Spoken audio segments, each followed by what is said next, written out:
अ, सत- नमस्कार. सत्व साप्ताहिक मिलन या उपक्रमातील आजच्या सेशनमध्ये डॉक्टर यश वेलणकर सर, वक्त्या प्राध्यापिका सौभाग्यवती अंजली दीपक बर्वे आणि इतर सर्वांचं स्वागत आहे. नमस्कार. अंजली मॅडम MA BEd आहेत. DBJ ज्युनियर कॉलेजमध्ये त्यांनी 13 वर्ष मराठी विषयाचं अध्यापन केलं आहे. आकाशवाणी रत्नागिरी इथे 2 वर्ष निवेदिका म्हणून काम केलं आहे. त्या प्रवचनकारही आहेत. कोकण, गोवा, पश्चिम महाराष्ट्र आणि दक्षिण महाराष्ट्रातील अनेक ठिकाणी माइंडफुलनेस, सजगता आणि इतर विविध विषयांवर त्यांनी व्याख्यानं, प्रवचनं घेतली आहेत. लेखिकाही आहेत त्या. सागर वृत्तपत्रामध्ये भगवान श्रीकृष्ण चरित्रावर 60 लेखांची लेखमाला प्रसिद्ध. दैनिक सकाळमध्ये वर्षभर संस्कृती विषयक लेख प्रसिद्ध. शालेय विद्यार्थ्यांसाठी आदर्श व्यक्तींवर सुकृत प्रकाशनतर्फे 14 पुस्तकं प्रकाशित. आकाशवाणीसाठीही लेखन. नाशिक अखिल भारतीय साहित्य संमेलनाला त्यांना कवयित्री म्हणून निमंत्रित केलं होतं. विविध ठिकाणी त्या परीक्षक म्हणूनही जातात. दासबोध अभ्यासक्रमासाठी त्या मार्गदर्शक परीक्षक आहेत. कोकण मराठी साहित्य परिषद आणि मराठी साहित्य परिषद चिपळूण शाखा कार्याध्यक्ष, लोकमान्य टिळक स्मारक वाचनालय संचालक ही पदं त्यांनी भूषवली आहेत. आणि आता कुसुमताई वाचनालय नाचणे रत्नागिरी इथं त्या संचालकाचं पद भूषवत आहेत. कथाकथन, वक्तृत्व, काव्य वाचन अशा साहित्यविषयक कार्यक्रमांचं आयोजन, लेखन, मार्गदर्शन त्या करत असतात आणि सहभागही घेत असतात.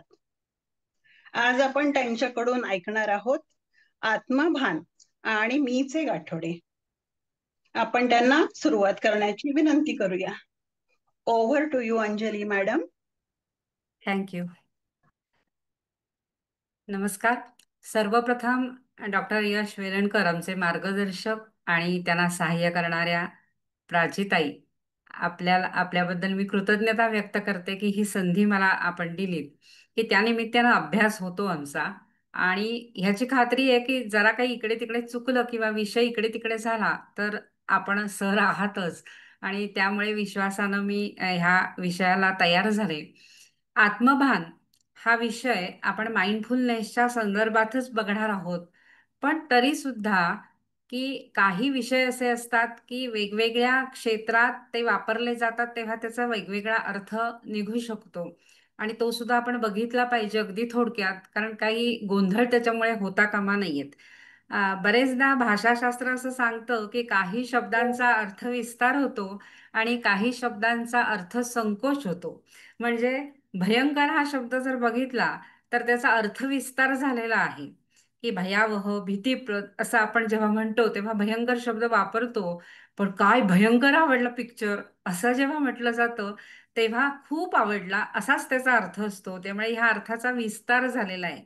तसंच आत्मभान या शब्दाचा सुद्धा विस्तार झालेला आहे. आत्म म्हणजे मी.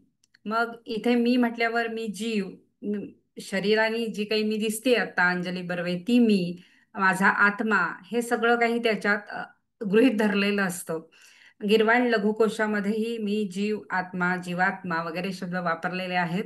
आणि त्याने पुढे असं आत्म्याबद्दल म्हणतानाच आत्मभान या भान शब्दाबद्दल असं म्हटलेलं आहे की जाणीव होणं, ज्ञान होणं, या अर्थानं भान हा शब्द आहे.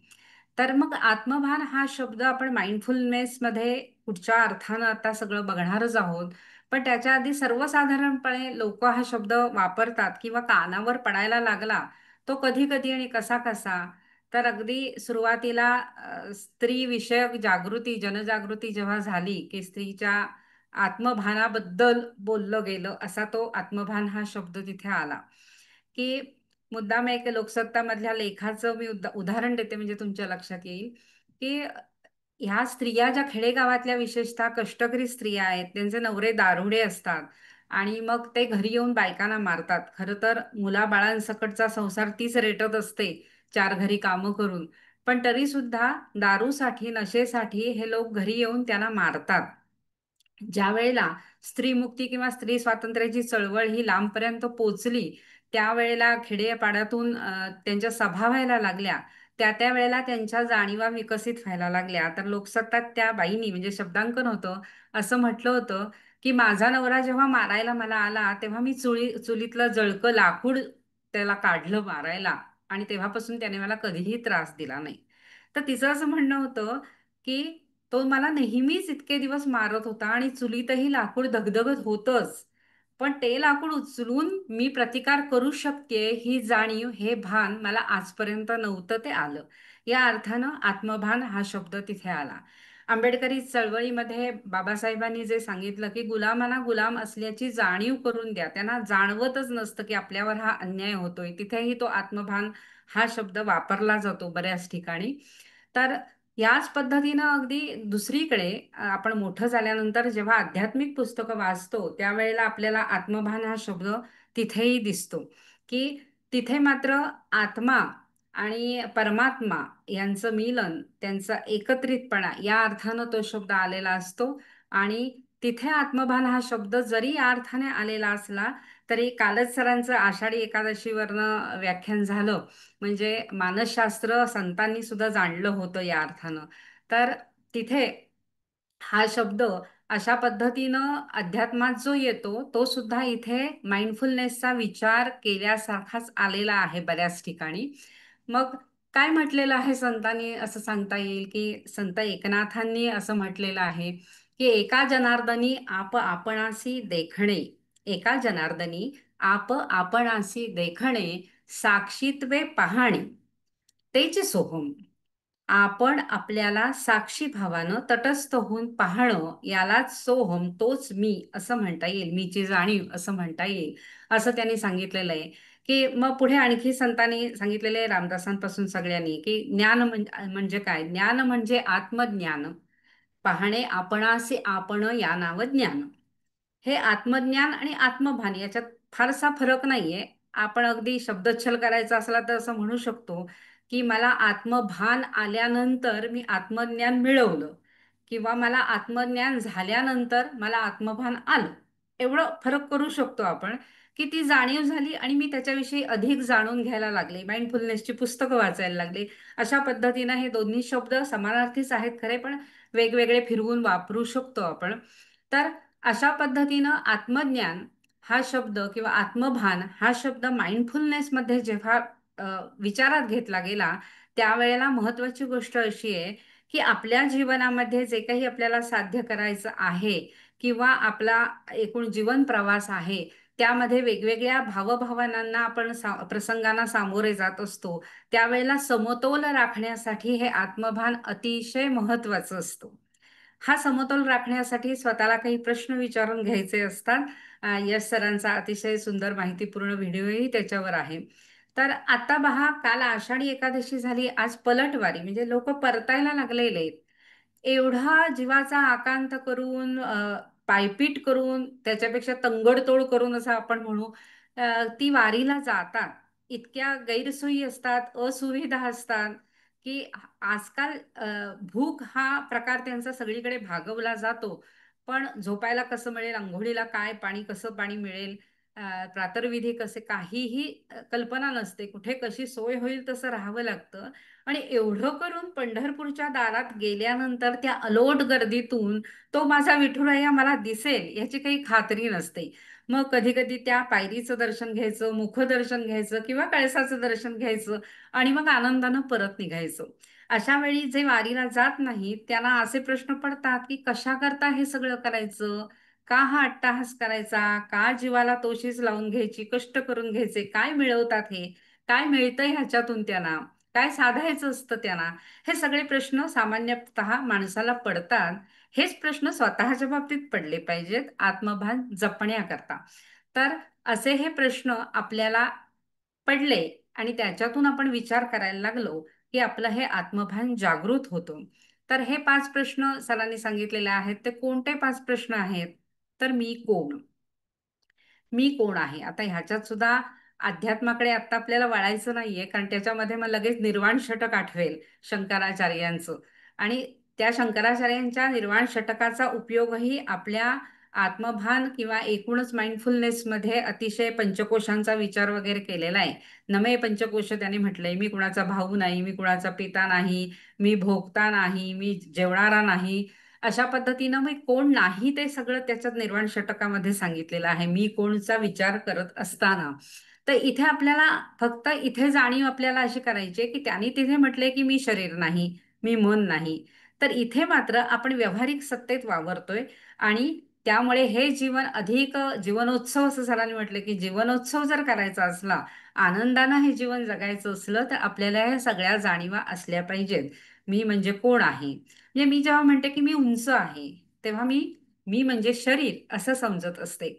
आणि मग मी जेव्हा मी किंवा तुम्ही आपण शरीराला जेव्हा महत्त्व देतो, मी म्हणतो, त्यावेळेलाच मग ते शरीर नीटनेटकं राहायला पाहिजे, ते आरोग्यपूर्ण राहायला पाहिजे, त्याच्याकरता आहार चांगला पाहिजे, त्याच्याकरता व्यायाम केला पाहिजे, योगासनं केली पाहिजे, ध्यानधारणा केली पाहिजे. आणि मन चांगलं असलं तर शरीर चांगलं राहतं, हे सगळे विचार तिथे येतात. मी चांगलं दिसलं पाहिजे, माझं प्रेझेंटेशन चांगलं पाहिजे, मग ह्याच्याकरता कपडे लत्ते आले, ब्युटी पार्लर्स आली. तर हे सगळे विचार मी शरीर आहे असं समजल्यानंतर येतात. तर मी आज छान रमलेली आहे या वातावरणात, असं जेव्हा मी म्हणते, तेव्हा मी म्हणजे मन या अर्थानं मी हा शब्द वापरते. की आपण त्या मनाला आपण समजत असतो आणि ते मन रमलेलं आहे या अर्थानं मी रमले आहे असं म्हणतो. आता हे मी कोण आहे हे विचारताना त्या मीचं गाठोडं उलगडायचं असतं. ते गाठोडं आपण नंतर शेवटी तिकडे येऊया, ते उलगडायचं कसं हे आपण बघूया. मी कोण आहे हा प्रश्न झाला. आणि हा प्रश्न जेव्हा आपण आपल्याला विचारतो, त्यावेळेला वेगवेगळी आपल्याला उत्तरं मिळतात. पण एकूणच माझ्यात कोणती गुणवैशिष्ट्ये आहेत, एकूण मला काय काय येतं, मला काय काय येत नाही ह्याचाही विचार करायचा आहे. माझ्यात कमतरता कोणत्या आहेत, मग त्या ज्या कमतरता आहेत त्या मी भरून काढू शकते का, शकतो का, त्याच्याकरता मी प्रयत्न करू शकतो का. अशा पद्धतीनं तो विचार आपल्याला असला पाहिजे की मला काय येतंय आणि माझ्यात गुणवैशिष्ट्ये कुठची आहेत. की ती गुणवैशिष्ट्य सुप्त गुणवैशिष्ट्य असली तर त्यांना एकूणच त्यांची चांगली कलात्मक वाढ करण्यासाठी मला काही प्रयत्न करायला हवेत. मग त्याच्याकरता मी काय केलं पाहिजे ह्याचा पण विचार इथे येणार आहे. एका तळ्यात होती, हे आपल्याला सगळ्यांना सुंदर भावगीत माहीत आहे. की एका तळ्यात होती बदके पिले सुरेख, होते कुरूप वेढे पिल्लू तयात एक. आणि मग त्याला सगळी कुरूप म्हणून चिडवतात. आणि मग एके दिने परंतु पिल्लास त्या कळाले, भय वेड पार त्याचे वाऱ्या सवे पळाले. आणि मग त्याला कळलं की मी राजहंस आहे, ह्या बदकांपेक्षा मी वेगळा दिसतोय कारण मी राजहंस आहे. म्हणजे त्याच्यातल्या ज्या चांगल्या गोष्टी आहेत त्या त्याला मग जाणवलेल्या आहेत. अशा पद्धतीनं प्रत्येकानं आपल्यातला राजहंस शोधला पाहिजे. इथे माइंडफुलनेसमध्ये विचार करताना असं सांगितलंय की प्रत्येकामध्ये काही ना काही कौशल्य असतात, काही ना काही गुण असतात. त्या गुणांचा कळलं तर विकास होऊ शकतो. आणि ती त्यांची सिग्नेचर स्ट्रेंग्थ असते. इथे सिग्नेचर स्ट्रेंथ म्हटलंय कारण प्रत्येकाची सही वेगळी असते. इतकी माणसं आहेत पण प्रत्येकाची सही वेगळी असते. आणि त्या पद्धतीनं वेगवेगळी माणसं आहेत पण प्रत्येक व्यक्तीमध्ये काही ना काही विशेष असतो. तो विशेष त्याचा त्याला जर कळला तर तो आपली प्रगती करू शकतो, आपला विकास करू शकतो, आपला आनंद जीवनातला मिळवू शकतो. तर ही सिग्नेचर स्ट्रेंथ ओळखण्यासाठी स्वतःला हे प्रश्न विचारले पाहिजेत, जसं मी कोण आहे तसं माझ्यामध्ये कोणकोणती गुणवैशिष्ट्ये आहेत, माझ्याकडे कला कुठच्या आहेत, मला काय करता येतं, काय करता येईल, काय करता येणार नाही, काय कमतरता आहेत, त्या भरून मला कशा काढता येतील, हा सुद्धा विचार तिथे आपल्याला करता येईल. नंतर मी का आहे, माझं इथे जन्माला येण्याचं काय उद्दिष्ट असेल, काय कारण असेल, तर मी कसा आहे, मी का आहे, मी इथे जन्माला आलोय म्हणजे काहीतरी मला करून दाखवायचं आहे, आनंद मिळवायचा असेल या जीवनातला, हे जीवन मी कसं जगलं पाहिजे, हे सगळे प्रश्न त्या अनुषंगाने आपल्याला पडले पाहिजेत. तर हे जेव्हा प्रश्न मोठमोठ्या थोरा मोठ्यांना पडले, तेव्हा त्यांचं जीवन कसं बदललेलं आहे ते आपण पाहतो. म्हणजे लोकमान्य टिळकांना जेव्हा आत्मभान आलं तेव्हा ते म्हणाले, स्वराज्य हा माझा जन्मसिद्ध हक्क आहे आणि तो मी मिळवणारच. आणि त्या दृष्टीने त्यांनी सगळे प्रयत्न केले. बौद्धिकदृष्ट्या, शारीरिकदृष्ट्या जे जे काही करता येईल त्यांनी बाकीच्याही अनेक गोष्टी केल्यात. ज्ञानवर्धक अनेक पुस्तकं लिहिली, गीतेबद्दल गीता रहस्य लिहिलं तुरुंगात राहून. पण ह्याच बरोबर की माझं नेमकं उद्दिष्ट काय आहे जगण्याचं हे समजून घेऊन त्यांनी त्या दृष्टीनं वाटचाल केली. सावरकरांबद्दलही आपल्याला म्हणता येईल की त्यांनी असं म्हटलं होतं की मारिता मारी तो मारेन, म्हणजे मरेपर्यंत मी मारेन आणि स्वातंत्र्य मिळवेन, अशी अगदी लहान वयात त्यांनी शपथ घेतली होती. आणि त्या दृष्टीनं त्यांनी प्रयत्न केले होते. म्हणजे कवितेला उद्देशून सुद्धा त्यांनी असं म्हटलेलं आहे ना की त्वच दिधले असते बळी मी. म्हणजे आम्ही कितीही जण असतो तरी तुझ्या ह्या स्वातंत्र्य देवीच्या स्थंडलीमध्ये, या यज्ञकुंडामध्ये आम्ही त्याची आहुती दिली असती. की तू तेची रचली ही कविता रसाला, रसाप्रती विषय तूच अनन्य झाला. सगळं काही जे करतोय ते मी तुझ्यासाठी करतोय हे स्वातंत्र्य देवी, अशा अर्थानं त्यांनी उद्गार काढले होते. विनोबा भावेंचं उदाहरण आहे की विनोबा भावेंनी सुद्धा अ, खरं तर त्यांनी असं ठरवलं होतं की हिमालयात जायचं, ध्यानधारणा करायची, आत्मोद्धार करायचा वगैरे. पण हिमालयात जायचं ठरवल्यानंतर वाटेत त्यांना एका ठिकाणी गांधीजींचं भाषण आहे असं कळलं. आणि ते भाषण ऐकल्यानंतर त्यांना असं वाटलं की अरे, मी हिमालयात जाऊन ध्यानधारणा केली तर फक्त माझा उद्धार होईल. पण इथे माझ्या देशामध्ये एवढी गोरगरीब खितपत पडलेली आहे, त्यांच्याकरता मी जर काय करू शकत नसेल तर काय उपयोग आहे. असं म्हणून पूर्ण आयुष्य त्यांचं बदललं. तिथे त्यांना ते आत्मभान आलं की मी काय करायला पाहिजे. आणि मग न भूतो न भविष्यती असं म्हणताना तीनदा चारदा पृथ्वी प्रदक्षिणा होईल एवढे ते पायी फिरले. आणि भूदान चळवळीसारखं मोठं काम त्यांनी हाती घेतलं, गीताई लिहिली. तर अशा पद्धतीनं हे मोठे मोठे लोक, डॉक्टर बाबासाहेब आंबेडकर, की त्यांनी सुद्धा या दलितांचा उद्धार करण्यासाठी संपूर्ण आपलं, नाही तर हे सगळे लोक बघा तुम्ही, या सगळ्या लोकांना गलेलठ्ठ पगार मिळू शकले असते आणि सुखासीन आयुष्य जगू शकले असते. पण त्यांनी आपलं सुख, आपलं उद्दिष्ट, आपल्या जीवनाचं ध्येय असं वेगळ्या पद्धतीनं ठेवलं. अर्थातच हे सगळी अशी काही मोठी उद्दिष्ट प्रत्येकाची असतील असं नाही, ती गरजही नाही. पण माझं म्हणून माझ्या आयुष्यात काहीतरी प्रयोजन आहे आणि त्या दृष्टीनं मला काहीतरी पावलं उचलायला पाहिजेत, मला विचार करायला पाहिजे, असं मात्र आपण नक्की ठरवू शकतो. कारण जाऊ नेदी एक रिकामा क्षण, असं जे म्हटलेलं आहे रामदासांनी, संत रामदासांनी, त्या पद्धतीनं आपले रिकामे क्षण खूप जातात. आणि जर आपल्याला आत्मभान असेल की मी काय आहे, मी कशासाठी आहे, कसा आहे, तर या वेळेला आपण आपल्याला विचारू शकतो की मी आता काय करतोय, काय करायला हवं. मी मोबाईल बघतोय. ठीक आहे. मी मोबाईल कशा करता बघते, तर मी माइंडफुलनेसचे वेगवेगळे व्हिडिओ बघते सरांचे, कारण आज मला तुमच्या पुढे बोलायचं आहे. तर ठीक आहे ना, म्हणजे ते उद्दिष्ट माझं चांगलं असू शकेल. पण तोच मोबाईल बघत असताना मी मध्येच रील्स बघते, शॉर्ट्स बघते. मग किती वेळ जात आहेत ते कळत नाही. 20 मिनिटं, 30 मिनिटं, अर्धा तास. मग हा वेळ माझा फुकट जातो. तो मला उपयोगात आणता येत नाही. मनोरंजन म्हणून मी बघत असले ठीक आहे, पण मनोरंजन किती वेळा करता असायला पाहिजे, हा प्रश्न मी मलाच विचारला पाहिजे. आणि त्याच्यावर काही बंधनं घालून घेतली पाहिजेत. मग माझ्या डोळ्यांवर होणाऱ्या दुष्परिणामचा विचार मला केला पाहिजे. असं एकाला अनुषंगून अनेक प्रश्न आपण आपल्याला विचारून आपलं आत्मभान जागृत केलं पाहिजे. त्याच्यानंतर मी आता कुठे आहे, हाही प्रश्न आपण विचारू शकतो. मी कसा आहे, मैं ऐसा क्यों हूं वगैरे अ, प्रकारे आपल्याबद्दलच आपल्याला प्रश्न विचारता येईल. तर मग मी आता कुठे आहे असा सुद्धा, म्हणजे मी शरीरानं कुठे आहे, मी मनानं कुठे आहे. मी प्रवचनाला बसलेली आहे ऐकायला, पण मन माझं कुठेतरी आहे का. मग मी अभ्यासाला बसली आहे, बऱ्याच मुलांचं असं होतं, अभ्यासाचं पुस्तक उघडून बसलेली असतात, पण मन दुसरीकडेच असतं. तर स्वतःला मधून मधून विचारलं पाहिजे की मी आता कुठे आहे, मी मनाने, शरीराने कुठे आहे, किंवा एकूणच माझ्या प्रगतीच्या टप्प्यावर मी कुठे आहे, या अर्थानं सुद्धा हा प्रश्न, असे 5 प्रश्न आपण आपल्याला सातत्यानं विचारायला पाहिजे. आणि असे प्रश्न आपण विचारल्यानंतर त्याची जी उत्तरं मिळतील. आणि एक गोष्ट लक्षात ठेवायला पाहिजे की हे आत्मभान हा प्रकार सर्टिफिकेट सारखा नाही, की मी ग्रॅज्युएशन, पोस्ट ग्रॅज्युएशन, वकिली दिली असेल, डॉक्टरी, हे सगळी माझ्याकडे सर्टिफिकेट कायमस्वरूपी राहिलेली असतात. तसं आत्मभानाचं सर्टिफिकेट देता येत नाही. ते सातत्यानं जागृत ठेवायचं आहे. आत्मभान विकसित करत राहायला पाहिजे. प्रत्येक वेळेला सजगता असली पाहिजे. प्रत्येक वेळेला ती जाणीव असली पाहिजे. आणि ती जाणीव जेव्हा प्रत्येक वेळेला आपल्याला अधूनमधून तरी राहील, त्यावेळेला आपण नेमकेपणानं काही आपल्यासाठी काम करू शकू. अशा पद्धतीनं हे सगळे प्रश्न जर बघितले तर त्यातला पहिला आता प्रश्न जो मी म्हटलं की त्याच्यावर मी नंतर बोलते, तो म्हणजे मी कोण.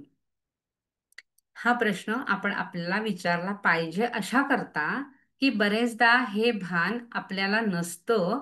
नसतं या अर्थानं की ज्या वेळेला आपण एकाच विचारात गुंतलेले असतो त्यावेळेला त्या विचाराच्या अनुषंगानेच बाकी सगळे विचार आपण करत असतो आणि तेच बरोबर आहे तसं आपल्याला वाटत असतं. आपल्यामध्ये वेगवेगळ्या भूमिका आहेत. आपण एकाच मीला अवलंबून राहता कामा नये, याकरता हे मीचं गाठोडं उलगडलं पाहिजे. तर अशा पद्धतीनं मग मी कोण आहे म्हणजे माझं नाव असेल की आपण बायोडाटा देतो, तो बायोडाटा म्हटला तर तो मी कोण आहे तो सांगतो की मी MA आहे, BEd आहे, प्रोफेसर आहे, प्रवचनकार आहे. जे काही प्रत्येकाचं असेल ते प्रत्येकाने आठवून बघा की तुम्ही कोण कोण आहात. याच्याबरोबर तुमची नाती आठवून बघा. मी कुणाची तरी आई आहे, कुणाची तरी मुलगी आहे, कुणाची तरी मैत्रीण आहे. अशा पद्धतीनं वेगवेगळ्या भूमिकेतून मी वावरत असते आणि ह्या भूमिका मी आठवून बघितल्या पाहिजेत आणि त्या भूमिका सुद्धा माझ्या आयुष्यात खूप महत्वाच्या आहेत हे जाणून घेतलं पाहिजे. एकाच भूमिकेवर जर तुम्ही भावनिकदृष्ट्या अवलंबून राहिलात तर त्याचे तोटे पुढे झालेले आपल्याला दिसतात. म्हणजे असे पहा की आत्महत्या करणारी जी लोक आहेत त्या बातम्या कशा पेपरला येतात ते बघा, की शेतकऱ्याने आत्महत्या केली, विद्यार्थ्याने आत्महत्या केली, प्रेयसीने किंवा प्रियकराने आत्महत्या केली. आता ह्या बातम्या सगळ्या जर बघितल्या आपण तर ह्या आत्महत्या झालेल्या आहेत अपयशामुळे झालेल्या आहेत. कसलं अपयश आहे? तर शेतकऱ्याने आत्महत्या केली. जो शेतकरी आहे तो शेतकरी म्हणून अपयशी ठरलेला आहे. त्याच्या डोक्यावर कर्ज झालेले आहे, ते फेडता येत नाहीयेत, शेतीतून काही मिळत नाहीये आणि हे अपयश त्याला पचवता येत नाहीये की मी अपयशी आहे, मी ह्याच्यातून बाहेर पडू शकत नाहीये. हे सातत्यानं त्याच्या भोवती विचार चालू आहेत आणि ह्या सातत्यानं ते आणि तेच विचार मी शेतकरी, मी शेतकरी, मी अपयशी शेतकरी, हे विचार सतत असल्यामुळे तो आत्महत्येला प्रवृत्त झालेला आहे. या ठिकाणी त्याचं जर मीच गाठोडं उलगडलेलं सतत असलं की नाही मी जबाबदार पालक आहे, बाप आहे कुठच्या तरी मुलांचा, बायकोचा मी आधार आहे, माझ्या आई वडिलांचा वार्धक्यामध्ये सुद्धा मी आधार आहे, मी नसलो तर त्यांना खूप जड जाईल, ह्या जाणीवा मीच्या त्याला जर असल्या किंवा मी शेतकरी आहे पण त्याचबरोबर मी शिकलेला पण आहे, मी उद्या क्लासेस घेऊ शकतो, मी उद्या दुसरा धंदा व्यवसाय करू शकतो, मी कुणाकडे तरी छोटीशी का होईना पण नोकरी करू शकतो, असा हा मीचा एकूणच हा आहे संपूर्ण व्याप्ती आहे. ही व्याप्ती जर आपण स्वतः प्रत्येक वेळेला उलगडून बघितली तर ह्या आत्महत्या कमी होऊ शकतील. प्रियकर प्रेयसी आत्महत्या करतात त्यावेळेला दुसरं जगच त्यांना आठवत नाही की आपण आपल्याला नाकारलं गेलं, आता आपल्या आयुष्याला काही अर्थ राहिलेला नाही असंच त्यांना वाटत असतं. या ठिकाणी बाकीच्या त्यांच्या ज्या भूमिका आहेत की तुम्ही अतिशय लाडके मूल आहात एका आई बाबांचं किंवा तुम्ही विद्यार्थी आहात चांगले, तुम्ही हुशार आहात शिक्षणात, उद्या तुम्ही वेगवेगळ्या क्षेत्रातून आनंद मिळवू शकता. म्हणजे माइंडफुलनेसच्या आपल्या ग्रुपवरच एक अतिशय सुंदर हे आलं होतं की एक चिनी तत्वज्ञ जो आहे त्यांनी लिहिलं होतं की एखादी सुंदर गुलाबाचा ताटवाई फुललेली बाग फुललेली आहे आणि त्याच्यात एखादं रोप किडलेलं आहे तर आपण काय करू, तो माळी काय करेल? तर ते जे किडलेलं रोप आहे ते उपळून फेकून देईल बाजूला आणि बाकीच्या ताज्या फुलांचा आणि त्या फुलझाडांचा आनंद घेईल तो किंवा लोकांना त्याचा आनंद देईल. अगदी मनातही तसंच केलं पाहिजे की मनामध्ये एखाद्या कुठच्या तरी विषयाला रोग लागलेला असू शकतो, एखादा विषय त्या विषयामध्ये आपल्याला दुःख झालेलं असू शकतं, पण बाकी अनंत अनेक विषय असे आहेत की जे आपल्याला आनंद देणारे आहेत आणि म्हणून ती सगळी बागच करपवून टाकायची का, त्याला पाणीच घालायचं नाही का, फक्त तेवढ्या एका रोगट झालेल्या रोपाकडेच त्या फुलझाडाकडेच लक्ष देऊन रडत बसायचं का आयुष्यभर? तर नाही, तेवढं बाजूला टाकायचं आणि मग बाकीची ताजी फुलबाग जी आहे त्याची काळजी घ्यायची, बाकीचा आनंद आपण शोधत राहायचा आणि ह्या दृष्टीनं आपला तो जो मी आहे तो विकसित करायचा. वेगवेगळ्या मींना तिथे न्याय दिला पाहिजे, आपणच आपल्या मीना न्याय दिला पाहिजे. अशा अर्थानं हे मीचं गाठोडं आपण उघडत राहायला पाहिजे. मी काय काय करू शकते, मी कोण कोण आहे माझ्यात, म्हणजे परत पहिले प्रश्न सगळे गुणवैशिष्ट्य कुठची कुठची आहेत, आणि त्या दृष्टीनं माझं आयुष्य आनंदी होण्याकरता, समाधानी होण्याकरता हे सगळे मी मी सतत सजग त्यांच्या बाबतीत राहिले पाहिजे. म्हणजे मी अगदी तुम्हाला मुद्दाम म्हणून उदाहरण देईन की माझ्या अशा दोन मैत्रिणी मी पाहिल्या की अतिशय अपमानकारक काही घडले प्रसंग आणि अगदी आत्महत्या करावी असं त्यांना वाटलं. त्यावेळी त्यांनी मला सांगितलं, माझ्या मुलांचं काय होईल ही काळजी असल्यामुळेच केवळ मी आत्महत्या केली नाही. तर या ठिकाणी ती आई आहे, ती मी जी ऑफिसमध्ये माझा अपमान झाला म्हणणारी आहे, तर ती तिथे ऑफिसमध्ये ती क्लार्क असेल किंवा तिथे तिचा जो काही हुद्दा असेल, ती एक मी आहे आणि दुसरी मी आई आहे. आणि आई म्हणून माझे काही कर्तव्य आहेत, ही मीची जाणीव त्यांना होती आणि म्हणून आत्महत्येपासून त्या परावृत्त होऊ शकल्या. तर अशा दृष्टीनं हे मीचं गाठोडं म्हणून अतिशय उपयोगाचं आहे, की त्यामुळे आपल्याला बाकी सगळ्या मींना आपल्याला विकसित करता येतं आणि त्याचा आनंद, त्याचं समाधान घेता येतं आणि कुठच्या तरी एकाच प्रवाहामध्ये आपण अडकून राहत नाही. या दृष्टीनं सुद्धा हे मीचं गाठोडं प्रत्येकानं उलगडून बघायला पाहिजे. तुम्ही सुद्धा प्रत्येकानं आठवून बघा तुमच्यात कुठचे कुठचे मी आहेत. कोणी सरळ आपण संसारी माणसं आहोत, शिकतो, नोकरी करतो, घर संसार चालवतो, पण कोणतरी छान नृत्य करणारी असते, कोणतरी छान रांगोळी काढणारी असते, कुणाकुणाकडे काय काय कला असतात. या कलांचा विकास सुद्धा झाला पाहिजे या दृष्टीनं सुद्धा, त्या कारण ते आनंद देणाऱ्या कला आहेत, त्या दृष्टीनं तो मी आपण प्रत्येक वेळेला उघडून बघितलं पाहिजे गाठोडं ते, आणि त्या मी मध्ये काय काय आहे हे पण बघितलं पाहिजे.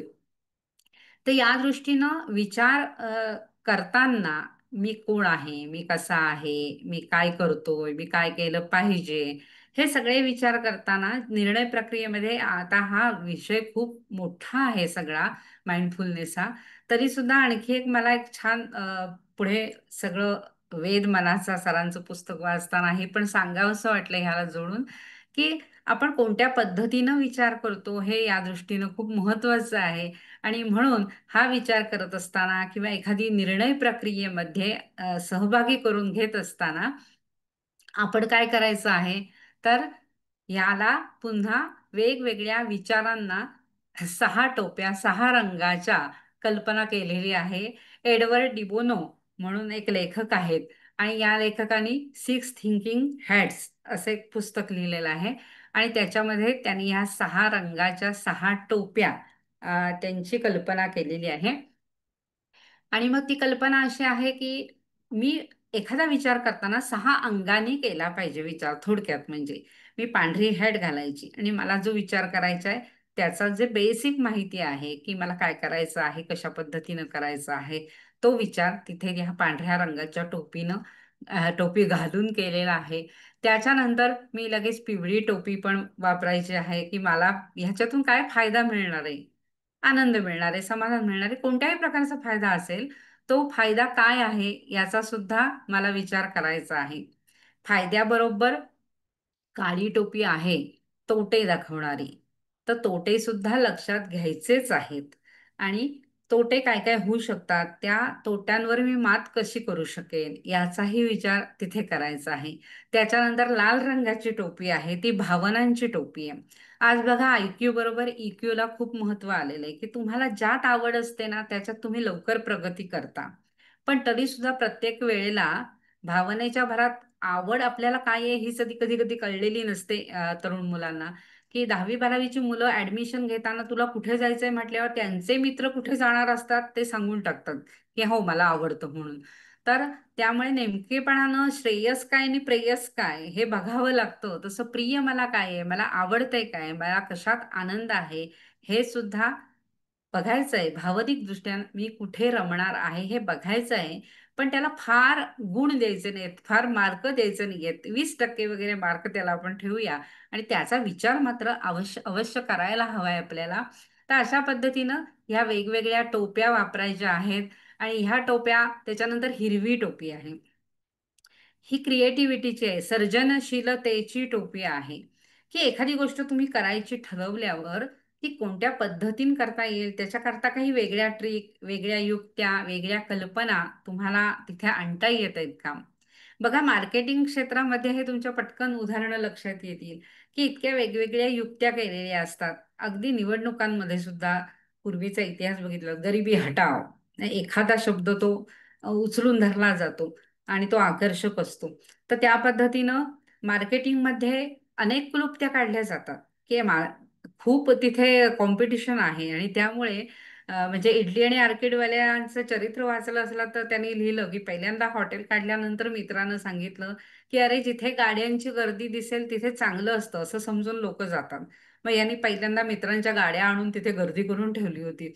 तर अशा पद्धतीनं वेगवेगळ्या पद्धतीनं आपल्याला एखादी गोष्ट कशी करता येईल. अगदी बरेचदा असं होतं की माझा माल खूप चांगल्या क्वालिटीचा आहे, पण तो त्यामुळे महाग आहे, तर लोक घेणार नाहीत. मग अशा वेळेला सुरुवातीला युक्त्या निघाल्या की सर्वसामान्य ग्राहकाला घेता येतील, बाईंग कपॅसिटी हा विचारात घ्यायचाच मुद्दा आहे.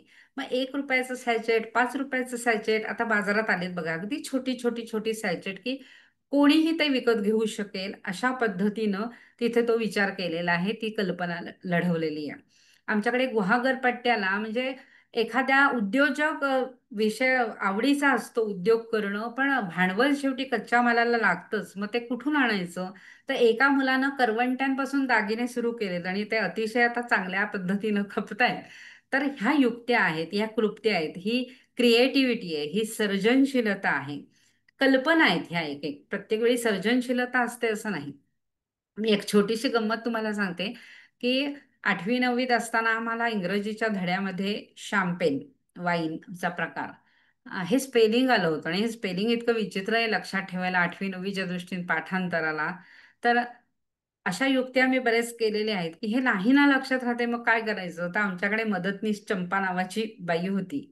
मग चंपागने, चंपागने, चंपागने, चंपागने, मग CHAMPGNE असं त्याचं शॅम्पेनचं स्पेलिंग आहे. ते म्हणजे आजही त्यामुळे लक्षात राहिलंय, कारण त्याच्यातून मला मजा मिळाली आणि जे लक्षात राहणार नव्हतं ते लक्षात राहिलं. ही अगदी साधी किरकोळ गोष्ट मी सांगितली.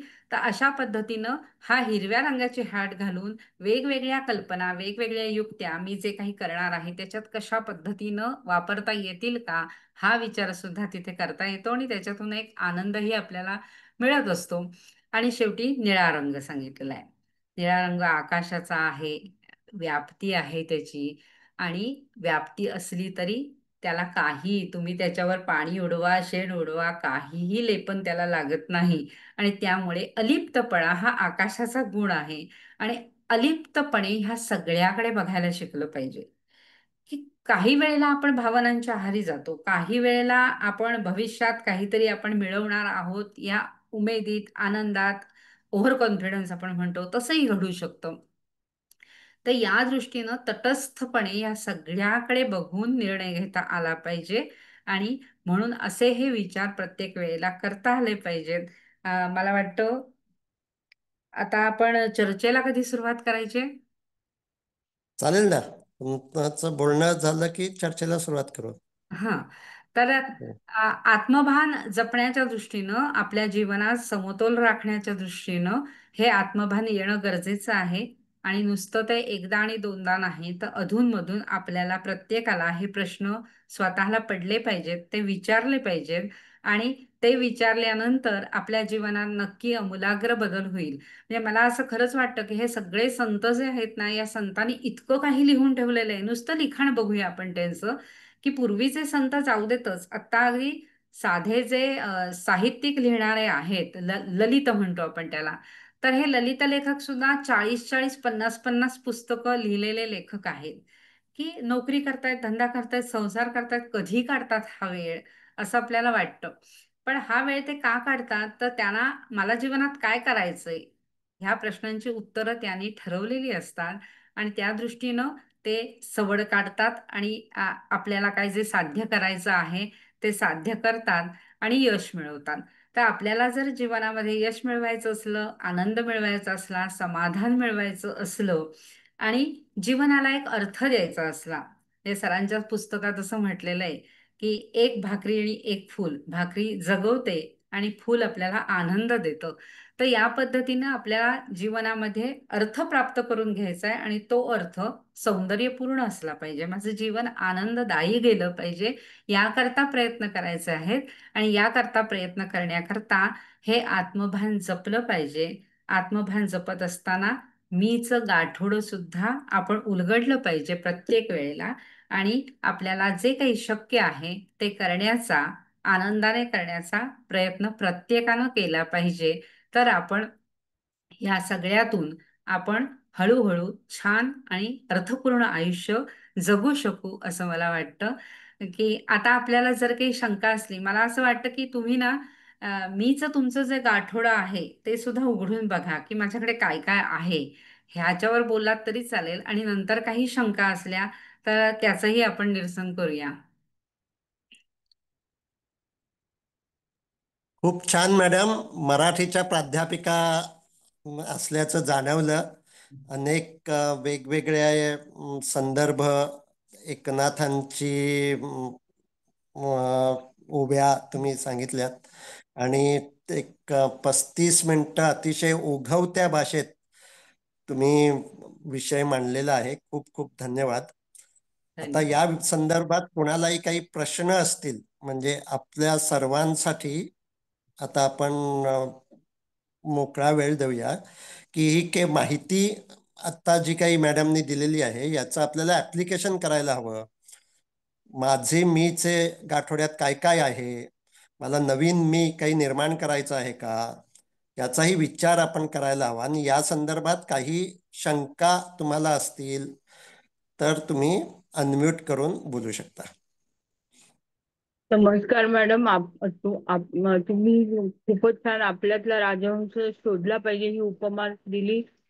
त्याच्यावरनं प्रत्येकाने आपल्या स्वतःची कला वैशिष्ट्ये शोधायला हवी. खूप आवडलं तर राजहंस शोधण्याचे. बरोबर.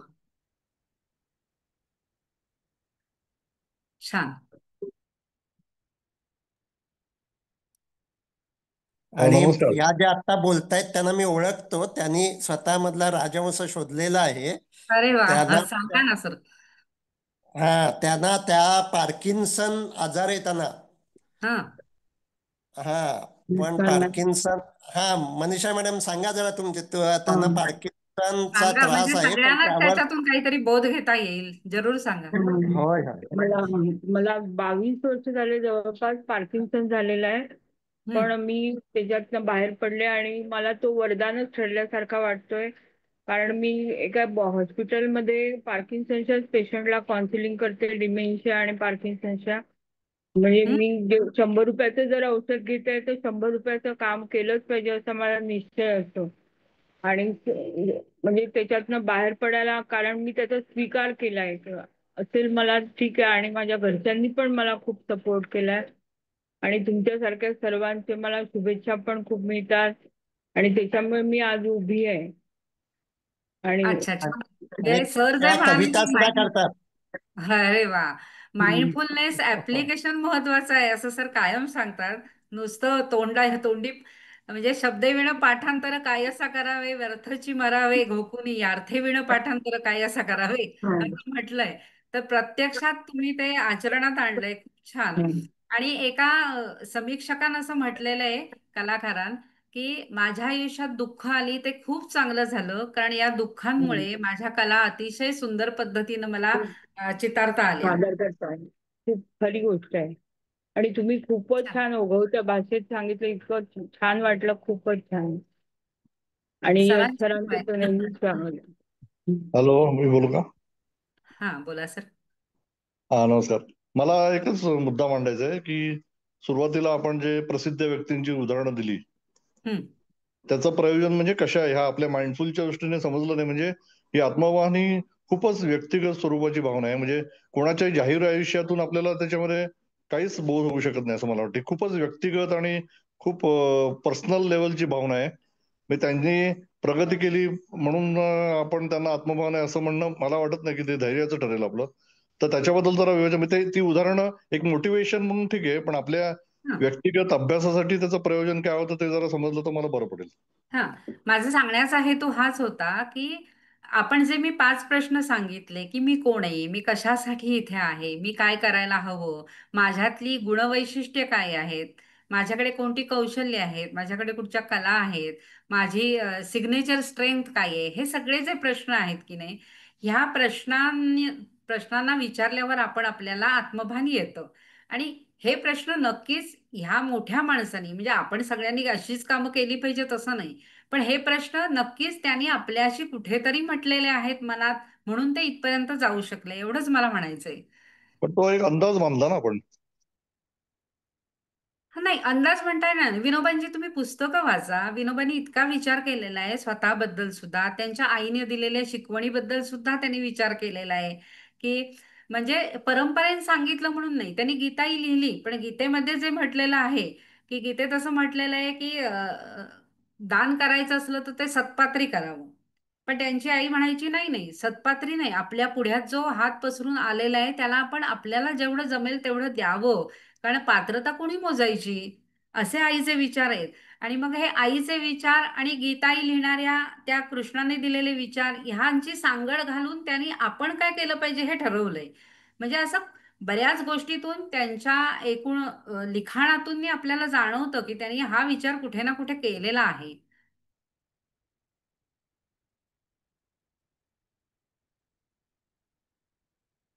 बोला सर.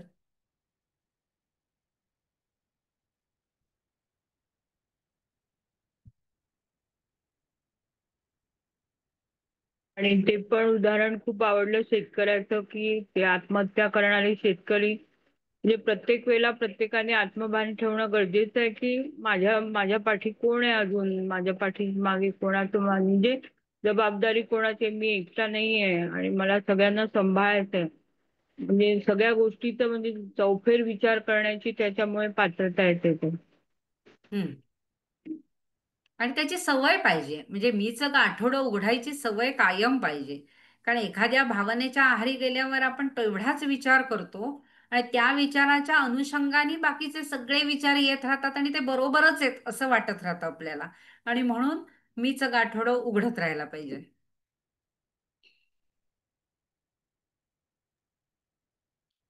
छान. चॅट मध्ये एक अभिप्राय आलेला आहे. हा. अंजुताईंचे बोलणे नेहमीच ओघवते असते, मनाला भिडणारे साधे सोपे शब्द आणि उदाहरणं. अजूनही वेगवेगळ्या विषयांवर त्यांचे विचार ऐकायला आवडेल. त्यामुळे आपल्या या सत्व साप्ताहिक थँक्यू. पिलांमध्ये तुम्ही वेगवेगळ्या विषयांचा विचार करा आणि यावर पुन्हा पुन्हा बोलायला या. नक्की नक्की. थँक्यू. पहिल्यांदा मला आत्मभान म्हणजे काय हे कळलं. खरंच आहे ना, मी म्हटलं ना की आंबेडकर जेव्हा म्हणाले की गुलामांना गुलाम असण्याची जाणीव करून द्या, तर हे स्त्रीमुक्तीत सुद्धा, स्त्री स्वातंत्र्य चळवळीत सुद्धा असं बरेचदा होतं की, म्हणजे हा खूप वेगळा विषय मी मांडतेय, तो वादाचाही ठरू शकेल. पण बऱ्याच स्त्रिया खूप कौतुकानं आणि अभिमानानं सांगतात की आमचे हे अजिबात घरात डोकावत नाहीत, मदत करत नाहीत. तर मला असं वाटतं की ते त्यांचं प्रेम असेल, ते त्यांचं कौतुक असेल, पण हा कुठेतरी परंपरेचा पगडा आहे की ते नाही करत हे सांगण्यात त्यांना कुठे आपल्यावरचं प्रेम कमी आहे नवऱ्याचं, किंवा कमीपणा वाटत नाहीये. त्यांना कुठेतरी ही जाणीव जेव्हा झाली की बरोबरीनं आपण काम केली पाहिजे, त्यांनी आणि आपण पण, म्हणजे स्त्रियांच्या बाबतीत सुद्धा मी 8 मार्चला जाते तेव्हा हे सांगते की तुम्ही जर पुरुषांवर अवलंबून राहणार असलात तर मग त्यांचं पुरुषप्रधान संस्कृती तुम्हाला आपोआपच स्वीकारावी लागणार आहे. मग गॅस लावायचा असला, सिलेंडर आणायचा असला तरी तुम्ही आणा, वरून काय काढायचं असलं तरी तुम्ही काढा, फ्यूज गेला असला तरी ती तार तुम्ही लावा. तर ह्या गोष्टी पण आम्ही शिकायला हव्यात, तर ती समानता येईल. तर हे जे भान आहे ना, हे भान दुसऱ्यांनी कधीतरी आणून द्यावं लागतं, ही गोष्ट पण खरीच आहे.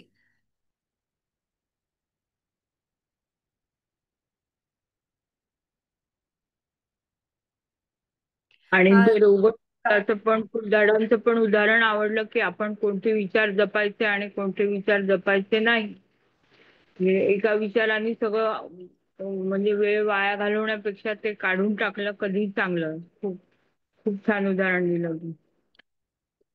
डॉक्टर यश सर, की आत्ताच्या टॉपिक मध्ये कुठचे मुद्दे राहिलेत, सुटलेत असं असलं तरी सांगा तुम्ही. नाही नाही, तुम्ही हा, ते भरपूर जीव उदाहरणं तोडून देऊन करतात, ते फ्री ऑफ कॉस्ट करतात. सगळे मुद्दे घेतलेले आहेत.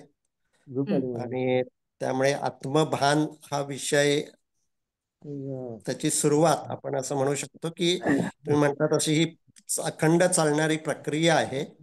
त्याची सुरुवात काय असू शकते हे तुम्ही आता खूप चांगल्या पद्धतीनं मांडलेलं आहे.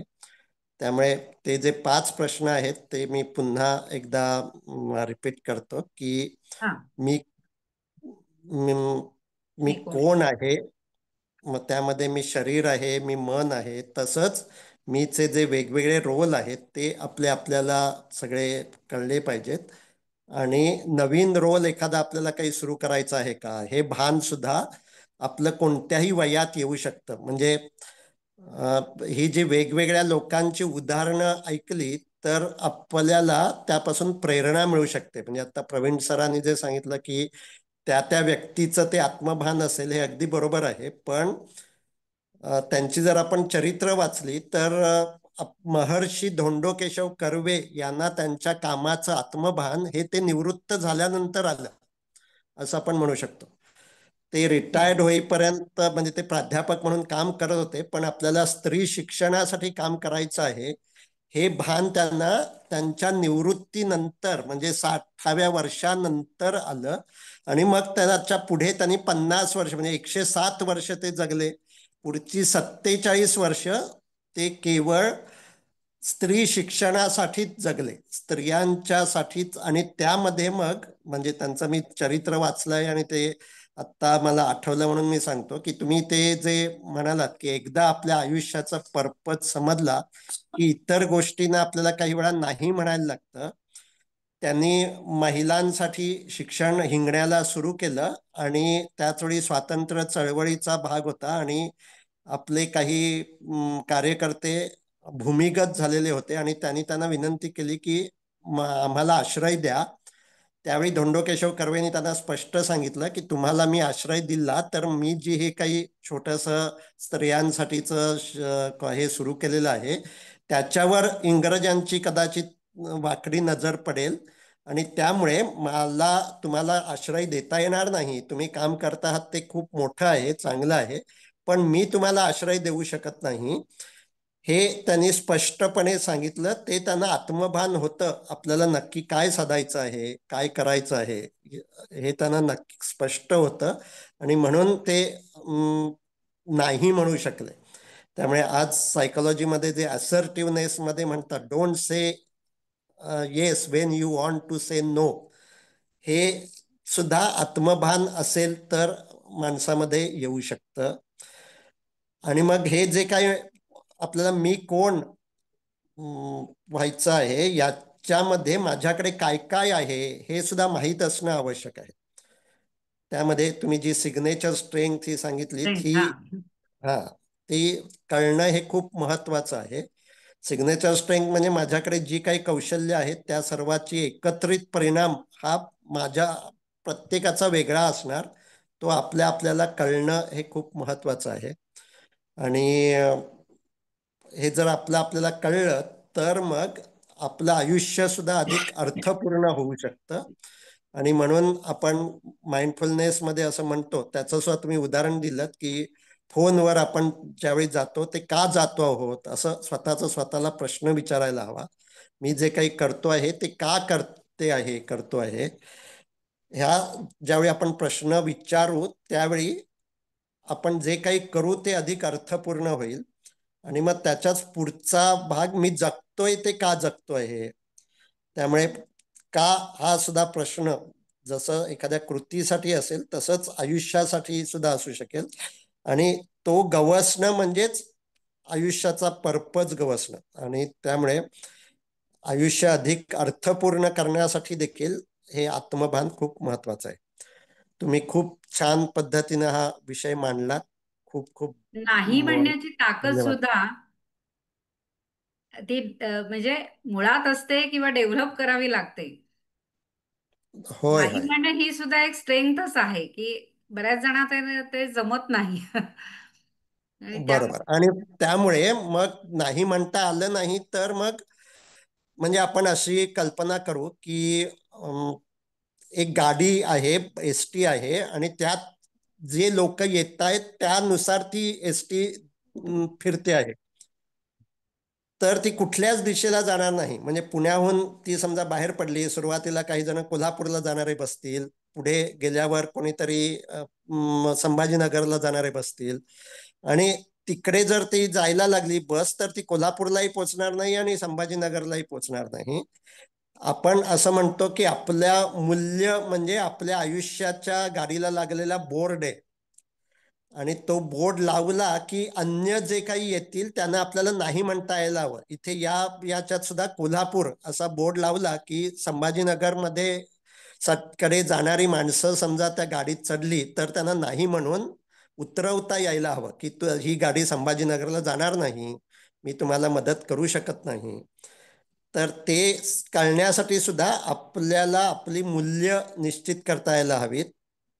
धोंडो केशव कर्वेंना ती करता आली, आणि त्यामुळे स्वातंत्र्य चळवळ ही महत्वाची असूनही त्यांनी स्त्री शिक्षणामध्ये अडचण निर्माण होऊ नये म्हणून ते नाही म्हणू शकले. छान आहे उदाहरण. इथे एक प्रश्न आलाय, हा ग्रुप कोणत्या उद्देशानं काम करतो, कोणकोणत्या विषयावर चर्चा केली जाते? मी नवीन जॉईन झाले आहे. मी इथे एक व्हॉट्सअप नंबर माझा पाठवतो, त्याच्यावर तुम्ही मेसेज करा. तुम्हाला प्रत्येक सोमवारी रात्री आमचं एका वेगळ्या विषयावर सेशन असतं, त्याची लिंक पाठवली जाईल. आणि मुख्यतः माइंडफुलनेसचा कोर्स ज्यांनी केलेला आहे ते वक्ता म्हणून आपल्या या सत्व साप्ताहिक मिलनमध्ये येतात. अंजलीताईंनी असं सर्टिफिकेट इन माइंडफुलनेस थेरपी हा आपला कोर्स केलेला आहे, आणि ज्यांनी कोर्स केलेला आहे त्यांच्या वक्तृत्व आणि त्यांचे जे काही विचार आहेत हे समजून घेण्यासाठी आपण हे सत्व साप्ताहिक मिलन म्हणून दर सोमवारी रात्री 9 वाजता असं एक सेशन ठेवतो, ज्यामध्ये मन, माइंडफुलनेस म्हणजे सजगता आणि त्याचा वेगवेगळ्या गोष्टींमध्ये उपयोग कसा होऊ शकतो याविषयीची वेगवेगळी व्याख्यानं असतात. मी चॅटमध्ये व्हॉट्सअप नंबर टाकला आहे, त्यावर तुम्ही मेसेज केला तर या सेशनची दर सोमवारी तुम्हाला लिंक मिळू शकेल, त्या ग्रुपमध्ये तुम्हाला घेतलं जाईल. धन्यवाद.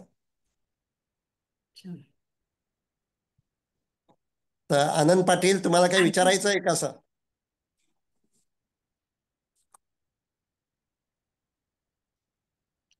आनंद पाटील हे संभाजीनगरला राहतात, पण त्यांच्याकडे बऱ्याचदा नेटवर्कचा इश्यू असतो. ते आपला सर्टिफिकेट कोर्स करत आहेत आणि खूप वेगवेगळ्या विषयात ते सुद्धा काही सेशन घेत असतात. अरे वा. तर कुणाला काही आपल्या विचारायचं हा, आपल्या श्रोत्यांना आपण असा एक प्रश्न विचारूया की तुम्हाला आणखी कोणकोणते विषय या संदर्भातले माइंडफुलनेसच्या संदर्भातले ऐकायला आवडतील? कुणाला असं काही सुचत बरं. असेल तर अवश्य विषय आता कळवावे. आपण बरेच विषय मुलगा घेतलेत, अजून घ्यायचेत. हो, हं. बोला. हा विषयांचा प्रश्न आता मी ऐकला, म्हणजे मला आधी वेगळा प्रश्न विचारायचा आहे की आता तुम्ही मी ऍक्च्युली 10 मिनिट लेट जॉईन होऊ शकली आहे, तर आत्मभान तुम्ही जेव्हा विषय मी जेव्हापासून ऐकते तेव्हा म्हणजे माझ्याही डोक्यात चक्र चालू होते की आपण बाबा कुठच्या कुठच्या मास्क लावून किंवा कुठच्या कुठच्या गोष्टींच्या अंडर आपण काम करतोय. तर मला तेव्हा असं जाणवत आहे की काही वेळेस मला थोडी गिल्टची भावना येते, काही वेळेस मला कुठेतरी मागे पडल्यासारखं वाटतंय. म्हणजे आत्मभान जेव्हा आपण चर्निंग करतोय डोक्यामध्ये, तर काही वेळेस जर गिल्ट येत असेल कुठल्या तरी आपल्या रोल विषयी, तर त्याच्यातून ओव्हरकम करून मग त्याच्यावर आपण काय काम करू शकतो? हा, नक्की. मुळात काय माहितीये का, आपल्याला गिल्ट वाटतो, अपराधी वाटतं, हा एक आपला विचार आहे, तो स्वीकारायला हरकत नाही. पुढच्या पुढच्या बाबतीत बायकांना वाटू शकतो गिल्ट. ते मी एक डोळ्यापुढे उदाहरण घेऊन सांगते की नोकरी करणाऱ्या बायकांना असं वाटत असतं की आपण आपल्या मुलांना वेळ देऊ शकत नाही, तर हा एक गिल्ट त्यांच्या मनात कायम असतो. पण इथे मुलांना वेळ देण्यामधला जो वेळ हा शब्द आहे तो क्वालिटीशी निगडीत ठेवला पाहिजे. तर तुम्ही किती तास देता ह्याच्यापेक्षा जे काही तास देता ते कसे देता याला महत्त्व दिलं पाहिजे. तर त्यामुळे अपराधी वाटणं हे उलट एका दृष्टीनं चांगलं आहे की मग त्याच्यात तुम्ही म्हटलं ओव्हरकम कसं करता येईल, तर त्याच्याकरता आपण आपल्या मनाला प्रश्न विचारायचे की ह्या गोष्टीचा मी कुठेतरी कमी पडतेय, तर हे मी भरून कसं काढू शकेन? वेगळ्या कुठचे मार्ग आहेत का हे भरून काढण्याकरता, योग्य सन्मार्ग? तर त्या दृष्टीनं मला प्रयत्न करता येतील का? मग वेळेत कुठे कमी पडतेय का? किंवा एखादं काम करताना माझ्या हातून ते नीट होत नाहीये, तर मग त्या कामांचा प्राधान्यक्रम, आपल्याकडे मूल्यनिश्चिती हा एक विषय चर्चेला असतो, की मूल्यनिश्चिती जर करता आली ना, तर कुठचं काम कुठच्या वेळेत कधी करायचं, डोक्याला शांत ठेवून ते आपल्याला ठरवता येतं. आणि त्यामुळे मूल्यनिश्चिती करायची, मला नेमकं कुणाकरता कधी वेळ द्यायचंय, प्राधान्य कुठच्या कामांना द्यायचंय, आणि मग आपण क्वालिटी काम करू शकू. मला नेमकेपणानं तुम्हाला कशाचं गिल्टी वाटतंय ते माहित नाहीये. मी हे अंदाजे तुम्हाला सांगते, अधिक सर सांगू शकतील. हा, माझ्याकडे ज्या क्लायंट येतात विशेषतः 60च्या स्त्रिया, त्यामध्ये 2 गट मी करू शकतो आणि त्या दोन्ही गटांना गिल्टी वाटत असतं. एक गट असा असतो की ज्याने आता अंजलीताईंनी सांगितलं तसं संसारासाठी त्यांनी नोकरी सोडलेली असते आणि नंतर आता मुलं मोठी झाली आणि ती आता आपापल्या शिक्षणात गेली आणि मी मात्र घरातच राहिले, असं त्यांना उदासी आणि हे वाटत असतं. आणि दुसरा गट असा असतो की ज्यांनी करिअरसाठी कुटुंब, मुलं होऊ दिली नाहीत, कुटुंबच केलं नाही आणि आता मी निवृत्त होणार आणि मग एकाकीपणा, आता माझं असं कोणीच माणूस नाही, असं त्यांना वाटत असतं. मला असं वाटतं की आयुष्यात आपल्याला मिळवायच्या जर एक 10 मिळवण्यासारख्या गोष्टी असतील तर त्या 10च्या 10 कुणालाच मिळत नाही. आपल्याला 4-5 गोष्टी कुठल्या मिळवायच्या आहेत आणि त्या मिळवताना 4-5 गोष्टी आपल्याला सोडाव्या लागतात. त्याबद्दल गिल्ट वाटणं किंवा त्याचा विचार करत राहणं हे स्वतःला अनावश्यक त्रास करून घेणं आहे. कुठल्याच माणसाला सर्व काही मिळत नाही. ज्यावेळी तुम्ही काही मिळवत असता त्यावेळी काही ना काही तुम्हाला सोडावं लागतं आणि ते सोडावं लागलं याचा अपराधी भाव बाळगणं आवश्यक नाही. त्यामुळे या ताईंनी आता जो प्रश्न विचारलेला आहे, बाकी त्याची आपल्याला काहीच माहिती नाही आहे, त्यामध्ये भूतकाळाचा स्वीकार हा एक खूप महत्वाचा आहे. भूतकाळ गेला, आता भविष्यात तुम्हाला कोणकोणते मी विकसित करायचे आहेत याचा काही विचार करू शकता का?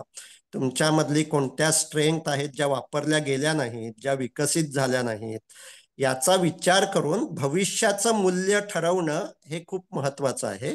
भूतकाळाचा विचार करून काही आता उपयोग नसतो. भूतकाळ गेला, त्यामुळे भूतकाळाचा स्वीकार आणि भविष्याचा विचार, असं आपण सजगतेच्या त्रिसूत्रीमध्ये म्हणत असतो. इथे स्मिताताईंनी काही विचारलं बघा, तब्येत बरी नसली तर माझ्याकडून काही कामं झाली नाहीत तर मला गिल्ट वाटतं. तर असं गिल्ट वाटायचं काही कारण नाही. जे आपल्या हातात आहे ते आपण करतोच, आणि जे आपल्या हातात नाही त्याचा विचार करून त्रास करून घेण्यात काही अर्थ नाही. तो विचार करू नये. आणि विचार येणं हे नैसर्गिक आहे, पण तो विचार आल्यानंतर त्याच्यावरच तुम्ही सतत विचार करत असलात तर तो विचार थांबवणं आपल्या हातात आहे. आणि त्यामुळे ज्या गोष्टी आपल्या हातात आहेत त्यांचाच विचार करायचा, ज्या नाहीत त्यांचा विचार करण्याची गरज नाहीये. इथे काही विषय आले आहेत. प्रोक्रॅस्टिनेशन कसं टाळावं, म्हणजे दिरंगाई हा एक खूप कॉमन प्रॉब्लेम असतो. त्यावर एक व्याख्यान व्हावं असं त्यांनी सुचवलं आहे. कम्फर्ट झोन सोडणं याबद्दलही व्हावं. प्रसिद्ध खेळाडू, शास्त्रज्ञ, समाजसेवक यांचे माइंडफुलनेस, ध्यान, आत्मभान यांचे विषयी अनुभव ऐकायची उत्सुकता आहे. अच्छा. तुमचं कौतुक एकानं केलेलं आहे. अंजली मॅडम कुठल्याही विषयावर प्रभावी आणि ओघवते बोलतात आणि लिहितात. त्यांचं ऐकायला नक्कीच सर्वांना आवडेल. थँक्यू. अहंगंड आणि न्यूनगंड हे आत्मभानाने कसे हँडल करायचे? ग्रेट. हम्म. तर तुम्ही बोलताय का अहंगंड आणि न्यूनगंड हे आत्मभान असेल तरच समजतं की ह्याचा मला न्यूनगंड आहे किंवा ह्याचा अहंगंड आहे. आता हे बरोबर. हँडल कसे करायचे असं त्यांचा प्रश्न आहे. अहमगंड हँडल करणं जरा कठीण असतं, पण हा, दुष्कर नसतं. न्यूनगंड म्हटलं तर मी जसं राजहंसाचं त्या उदाहरण दिलं तसं, की काही आपल्यात कमतरता असतात, प्रत्येकात असतात त्या, तर त्या कमतरता कुठच्या आहेत हे समजलं तर त्याचं आधी पहिल्यानं अभिनंदन करायला पाहिजे, म्हणजे त्याला आत्मभान आलेलं आहे. मग त्या कमतरतांकरता मी काय काय करू शकतो. यश सरांचा एक फेसबुकवर हे मुलाखत आहे, ती बघितली तर तुमच्या लक्षात येईल की त्यांनी असं सांगितलं की सुरुवातीला त्यांना बरीच 4-5 वयाच्या वर्षापर्यंत बोलता येत नव्हतं आणि नंतर बोलता आल्यावर काही उच्चारही त्यांना नीट करता येत नव्हते. मग त्यांच्या आईनं त्यांना कोल्हापूरला स्पीच थेरपी करता नेलं आणि मग ते व्हिज्युअलायझेशन करणं, हळूहळू एकेका विषयावर बोलायला सुरुवात करणं, आवडीच्या विषयांमध्ये लिहायला सुरुवात करणं, अशा पद्धतीनं आज हजारो व्याख्यानं त्यांनी दिलेली आहेत. आज कुणाला पटणार नाही. तर अशा पद्धतीनं न्यूनगंडावर मात करता येते. माझ्यात जे न्यून आहे ते काढून टाकण्याकरता माइंडफुलनेसमध्ये अर्थात आता एवढ्या वेळात ते सांगता येणार नाही की खूप पद्धतीने छान पद्धतीने व्हिज्युअलायझेशन वगैरे सांगितलेलं आहे. तर तुमच्या मनातली जी भीती आहे, तुमच्या मनात जो कमीपणाचा भाव आहे तो काढून टाकण्याकरता या गोष्टी करता येतात की स्वतःला सिद्ध करण्याकरता काही जे प्रयत्न मात्र करायला हवेत ते प्रयत्न आपल्याकडूनच व्हायला पाहिजेत. म्हणून साईप माइंडफुलनेस असं म्हटलेलं आहे की इथे स्वतः करणं अपेक्षित आहे. तो दुसरा कोणतरी येईल आणि जादूची कांडी फिरवेल किंवा सरांनी लेक्चर दिलं आणि आता काम झालं असं होणार नाही. ते स्वतःवर काम स्वतःच करायला पाहिजे. आणि अहंकाराकरता मी आता प्रवचन करते म्हणून मी तुम्हाला माइंडफुलनेस वर बोलायचंच आहे. पण तुम्ही जेवढं संत वाङ्मय वाचाल तेवढं तुम्हाला कळायला लागेल की अहंकार किती म्हणजे ज्ञानेश्वरी वाचली तरी अहंकार काय काय घडवून आणतो ते आपल्याला कळतं. की कामामुळे मोह निर्माण होतो, मोहामुळे क्रोध निर्माण होतो, क्रोधामुळे सगळा बुद्धिनाश होतो आणि अविवेकाने सगळं काही नाश होऊन जातं असं त्यांनी सांगितलं. हे आपल्या मनावर सतत बिंबवायला पाहिजे की अहंकार जिथे येईल म्हणजे सार्थ अभिमान असायला हवा असं म्हणतात जीवन जगताना. की मी काय आहे हे मला माहीत पाहिजे आणि त्याच्याबद्दल मला थोडा आनंद अभिमान वाटला तर हरकत नाही. पण तरी सुद्धा अहंकार जर तिथे येत असला ना तर बरेचदा असं होतं की आपण माणसांना दुरावतो, माणसांना दुखावतो किंवा आपण आहोत त्याच्यातच समाधानी राहतो. की हा मला आता सगळं छान, मी छान बोलतेय ना, आता सगळ्यांनी तुम्ही छान छान म्हटलं बस संपलं. पण मला माहित पाहिजे, माझ्यातल्या ह्या कमतरता सुद्धा मला माहित पाहिजे की अरे मी 40 मिनिटं बोलायला आता हवं होतं, मी लवकर थांबले का, हे सुद्धा मला कळलं पाहिजे. अहंकाराने फुलून जाऊन काहीच होणार नाही. पुढच्या वेळेला मला जर सर बोलावतील त्यावेळेला जर मी 40 मिनिटं बोलले नाही तर तिसऱ्या वेळेला बोलवायचं की नाही हे विचार करू शकतात ते. त्यामुळे अहंकार आपल्याला खालीच आणतो आणि हे जेव्हा आपल्याला कळेल, आत्मभान येईल, त्यावेळेला अहंकारावर सुद्धा आपण काम करू शकू. सर तुम्ही जरा माइंडफुलनेसच्या दृष्टीने सांगा. हा, मला असं वाटतं की आपल्या मनात जे विचार येतात त्यापासून अलग होता येणं हे अहंगंड कमी करण्यासाठी खूप महत्वाचं आहे. अहंगंड म्हणजे काय विचार येतात, आता तुम्ही म्हणालात तसं मी हे उत्तम करतो, मीच हे उत्तम करतो, माझ्या इतकं दुसऱ्या कोणालाच हे येत नाही, असे जे विचार मनात आपल्या येऊ लागतात त्यावेळी हे भान राहणं की हे अहंकाराचे विचार आहेत आणि असेच विचार करत राहायचं नाही आहे, हे भान जर आपण ठेवू शकलो तर आपण अहंगंडावर मात करू शकतो. आणि त्यामुळे मनात जे काही विचार येत आहेत, तुकारामांच्या अभंगात जे म्हटलेलं आहे, तुम्ही अधिक ते चांगल्या शब्दात सांगू शकाल की आपुलाच वाढ आपणासी, हं. असं जे आहे ना, वृक्षवल्ले आम्हा सोयरे वनचरे. सो आज जे रात्रंदिना सायकोथेरपी आम्हा मध्ये युद्धाचा प्रसंग म्हटलेला आहे. हा, आणि ते वृक्षवल्ली आम्हा सोयरे वनचरे या अभंगामध्ये आपुलाच वाद हं. आपणासी. हं. तर हे जे आहे हे आज सेल्फ टॉक असं म्हटलं जातं. मानसोपचारामध्ये सेल्फ टॉक तुम्ही जाणा असं सांगितलं जातं.